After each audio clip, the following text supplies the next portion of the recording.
Alors depuis quelques temps, le marché des crypto-monnaies semble s'être enlisé dans une certaine morosité. D'ailleurs, tout un tas d'investisseurs capitulent. J'ai même vu des créateurs de contenu YouTube jeter l'éponge. Et à en croire le sentiment ambiant, on pourrait penser que le bull run 2025 est déjà terminé. Il y a même tout un tas de personnes qui se demandent qu'est-ce qui s'est passé, pourquoi le marché déçoit-il autant, comment se fait-il que ceux qui ont cru à la montée fulgurante des crypto-monnaies, des altcoins, se retrouvent aujourd'hui avec des portefeuilles en forte baisse. On va même aller plus loin, une question qu'on m'a déjà posée, est-ce vraiment la fin de la période de hausse ou simplement un creux qui annonce autre chose? C'est de ça qu'on va parler aujourd'hui. Parce qu'en regardant autour de nous, oui, on voit effectivement du sang, on voit effectivement de la peur. Les investisseurs paniquent, les investisseurs vendent à perte ou regrettent de ne pas avoir misé uniquement sur le Bitcoin. Les plus pessimistes estiment que le marché a trahi leurs espérances, alors que les plus aguerris, les plus expérimentés observent la situation avec un certain recul et tentent d'identifier l'élément déclencheur capable de réanimer la flamme. Pourquoi je parle de flamme? Tout simplement parce que si les crypto-monnaies, sont réputées pour leur volatilité, elles ont aussi prouvé qu'après chaque correction profonde, il existe un potentiel de rebond parfois spectaculaire. Et donc, dans la vidéo d'aujourd'hui, on va analyser la situation actuelle. On va comparer la situation actuelle au marché haussier précédent. On va identifier les facteurs clés d'un possible redressement et on va expliquer pourquoi, c'est que mon avis, mais pourquoi le bull run n'est pas terminé. Bon allez, on commence mes avant très rapidement. Petite piqûre de rappel, si tu débutes ton aventure crypto, sache que j'ai créé une formation complète, une formation crypto gratuite. Tu l'as en description pour accéder à cette formation. C'est très simple. Tu descends, tu mets ton nom, tu mets ton prénom, tu mets ton email, tu auras accès à la formation. Très simple. Bon allez, on peut commencer. On va commencer par parler du climat de peur, du climat de déception qu'on a actuellement sur le marché. Comment capter, comment se rendre compte de ce climat de peur? Il suffit de lire les forums, il suffit de consulter les forums, les réseaux sociaux ou les commentaires sous les vidéos YouTube consacrées aux crypto-monnaies pour prendre la mesure de la situation. Très simple. La peur est là, la peur est bien là et les investisseurs qui ont acheté des altcoins pendant les petites envolées précédentes sont désormais en perte, voire en profonde frustration. Et leur discours, malheureusement, est souvent teinté de regret. Si seulement j'avais rien fait, si seulement j'avais tout mis sur le Bitcoin, si seulement je m'étais cassé la jambe. J'abuse un petit peu, mais vous comprenez ce que je veux dire. Et donc, voilà, les altcoins qui avaient suscité énormément d'espoir se sont malheureusement beaucoup effondrés. Certains ont perdu plus de 50% de leur valeur en l'espace de quelques semaines. Et dans un tel contexte, la déception est inévitable. Les projets qui semblaient porteurs se retrouvent subitement délaissés et malheureusement, la confiance s'effrite. Après, très important, et je pense que ça va rassurer tout un tas de personnes, ça signifie pas nécessairement que ces projets sont mauvais, pas du tout. Mais le marché dans son ensemble connaît un repli et tous les actifs considérés comme risqués, subissent de fortes secousses. Alors d'un côté, on a les altcoins qui souffrent et de l'autre côté, on a le Bitcoin qui fait un peu mieux. Alors oui, c'est pas non plus exceptionnel, mais il résiste mieux que la majorité des autres crypto-monnaies. Et ceux qui s'y sont tenus sont donc globalement moins en perte. Mais je me suis aperçu de quelque chose, je me suis aperçu que cette résilience du Bitcoin crée parfois un sentiment d'injustice chez les investisseurs qui ont privilégié les altcoins en espérant obtenir des gains beaucoup plus importants. Et pourquoi je vous dis tout ça? C'est quelque chose que j'observe de plus en plus, c'est quelque chose que j'ai lu encore et encore. Il y a tout un tas de personnes qui se disent qu'ils auraient dû tout simplement acheter la première crypto-monnaie du marché, le Bitcoin. Mais si je dois tenir un discours un petit peu plus optimiste, je peux me servir du Fear and Greed Index, l'indicateur de sentiment de peur, l'indicateur de sentiment d'avidité. Le Fear and Greed Index se situe actuellement dans la zone de la peur. Mais lorsque ça s'est produit auparavant, par exemple en août 2023, juste avant l'explosion d'octobre, on a pu observer par la suite une vague haussière très marquée. Mais pour le moment, c'est vrai, on peut admettre que le marché stagne, il se passe pas grand-chose, ce qui malheureusement entretient la nervosité. Et en plus de cela, l'intérêt global pour les crypto-monnaies est proche de ses niveaux les plus faibles depuis un an. Les nouveaux arrivants désertent ou reportent leur investissement et les investisseurs existants hésitent sur la marche à suivre. Faut-il vendre pour limiter les dégâts ou faut-il au contraire renforcer ses positions? Autant de questions qui taraudent, j'aime bien ce mot, qui taraude les esprits. Alors, ce que je vous propose pour mieux comprendre la situation actuelle, c'est de regarder les cycles précédents.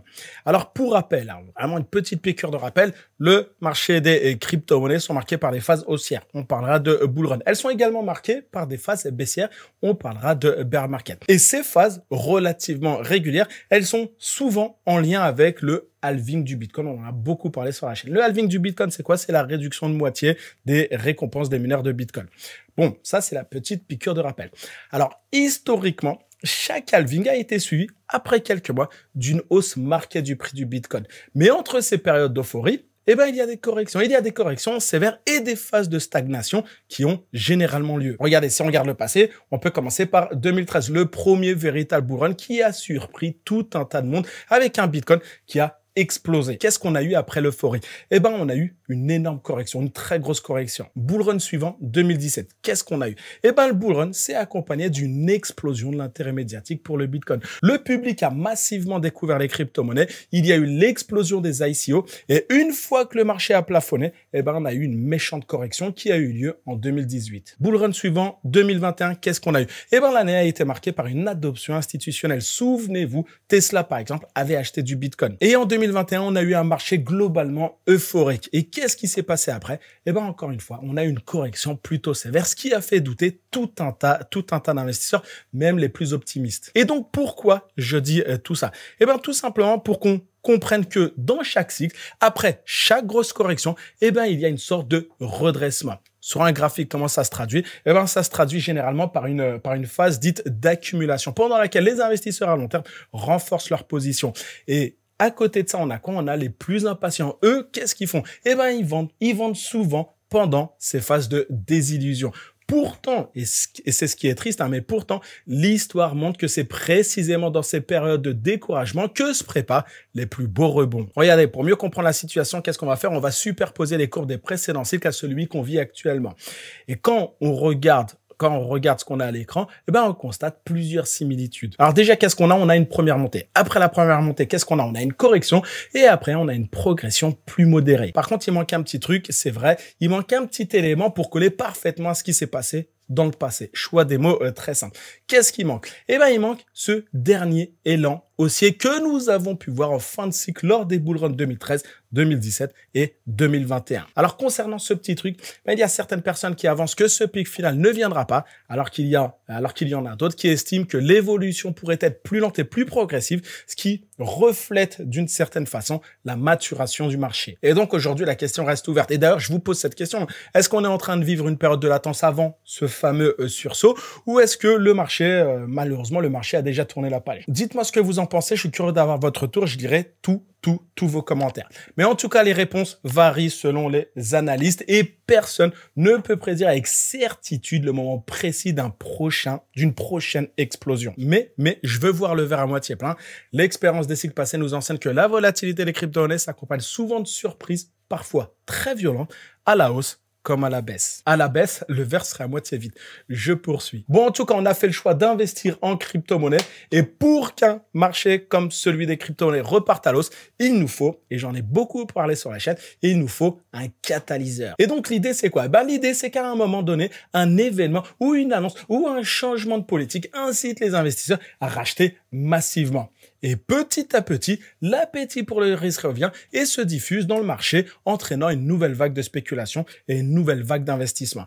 Et les catalyseurs peuvent être nombreux. Déjà, on peut penser, si tu es abonné à la chaîne, tu vas savoir de quoi je parle. Bah déjà, on peut penser aux facteurs macroéconomiques. Déjà, la politique monétaire américaine. Si, par exemple, la Fed décide de baisser ses taux directeurs, eh ben, ça pourrait redonner de l'oxygène au marché. Et une politique monétaire accommodante encourage souvent la prise de risque et l'achat d'actifs plus volatiles comme les crypto-monnaies. On peut également penser à la baisse de l'inflation américaine. Si l'inflation se stabilise à un niveau plus bas ou si les indicateurs économiques montrent une reprise solide, eh ben, les investisseurs peuvent se sentir plus confiants pour revenir sur les marchés risqués. On peut aussi penser aux annonces réglementaires, aux annonces institutionnelles, la législation ou l'acceptation élargie des crypto-monnaies, une décision favorable d'un grands régulateurs comme la SEC aux États-Unis ou l'instauration de lois plus claires pourrait rassurer les investisseurs. Par exemple, en 2023, les rumeurs d'approbation d'ETF Bitcoin ont déjà créé des vagues d'achat. On peut aussi penser à la création de nouvelles réserves en Bitcoin par des gouvernements ou par des entreprises. Par exemple, l'annonce d'une multinationale comme Apple, comme Amazon, comme Google, décidant d'acheter du Bitcoin, pourrait avoir l'effet d'un séisme sur le marché, ce qui provoquerait une envolée rapide des prix. Pour les plus anciens, souvenez-vous, en 2021, qu'est-ce qui s'est passé quand Tesla a acheté du Bitcoin? Puis aussi, on peut penser aux influenceurs et aux décideurs majeurs. Quand je parle d'influenceurs, je parle pas de moi, je parle pas de Charlie Céline, 80 000 abonnés, je vais rien faire bouger du tout. Je parle de plus gros investisseurs. Je vais m'expliquer. Déjà, on a les investisseurs institutionnels, les fonds souverains comme celui d'Abu Dhabi qui a déjà acheté du Bitcoin via l'ETF de BlackRock. On peut également penser à d'autres géants de la finance qui disposent de moyens colossaux pour injecter des capitaux sur le marché. S'ils décident que c'est le bon moment, la hausse peut être fulgurante. Et quand je parle d'influenceurs, je parle de personnalités publiques plutôt solides. Elon Musk en 2021 avec Tesla. Et si une autre figure médiatique ou un groupe d'entreprises annonce un mouvement similaire, encore une fois, ça pourrait de nouveau déclencher une ruée vers le Bitcoin. Donc des catalyseurs, il y en a et c'est pas terminé. On peut également penser aux produits financiers basés sur les cryptos, les ETF sur les altcoins. Si après le Bitcoin, les régulateurs autorisent d'autres ETF sur des crypto-monnaies majeures, comme par exemple Solana, Polkadot, Litecoin, Dogecoin, etc., ça donnerait un coup de projecteur et potentiellement un accès plus facile pour les investisseurs institutionnels. Et donc, pourquoi je te dis tout ça?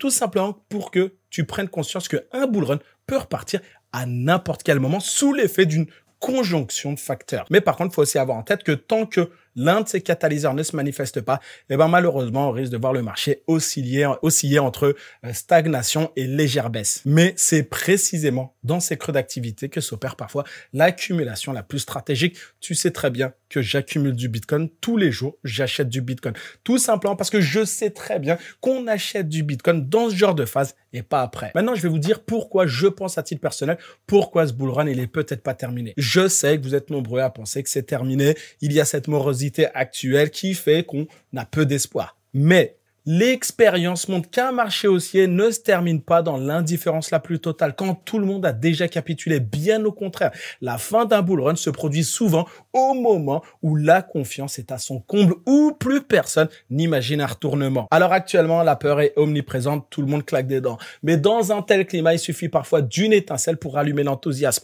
Quand les prix sont bas, tout choc haussier peut avoir un impact très fort. Et à l'inverse, si nous étions en haut de ce cycle avec un engouement extrême, une mauvaise nouvelle suffirait à précipiter la chute. Et c'est pourquoi je pense qu'il est intéressant de noter que la morosité actuelle pourrait en réalité préparer le terrain pour une future reprise. Puis après, j'ai envie de dire que l'exode des petits investisseurs, les commentaires pessimistes sur les réseaux, les insultes, l'effritement des volumes d'échanges sur les altcoins, tous ces éléments peuvent être interprétés comme un signe de capitulation. Mais l'histoire des marchés financiers nous enseigne que la capitulation précède souvent la phase d'accumulation suivie de la reprise. Après, le timing, il est imprévisible. Personne ne peut prédire avec exactitude si le redressement se produira dans 2 semaines, dans 2 mois ou plus tard encore. Ce qui importe, c'est quoi? C'est de reconnaître que les cycles crypto ont toujours fonctionné avec des moments de creux parfois prononcés, suivis d'un retour en force lorsque l'environnement est plus favorable. Et les investisseurs qui ont une vision long terme continuent généralement d'ajuster leur portefeuille, d'acheter progressivement et attendre patiemment que le marché se réveille. Alors en conclusion, qu'est-ce que je peux dire? Je peux dire que le marché des crypto-monnaies est actuellement plongé dans un climat de peur, dans un climat de désillusion. Les déceptions des derniers mois ont poussé tout un tas d'investisseurs à se retirer, tandis que d'autres hésitent encore sur la marche à suivre. Pourtant, et c'est très important de bien retenir ce que je veux dire, pourtant, en analysant les précédents bull runs et en identifiant les facteurs susceptibles de relancer la hausse, on réalise qu'il est prématuré de déclarer la fin du bull run 2025. L'histoire montre que la capitulation et la morosité précèdent souvent les plus grands rebonds.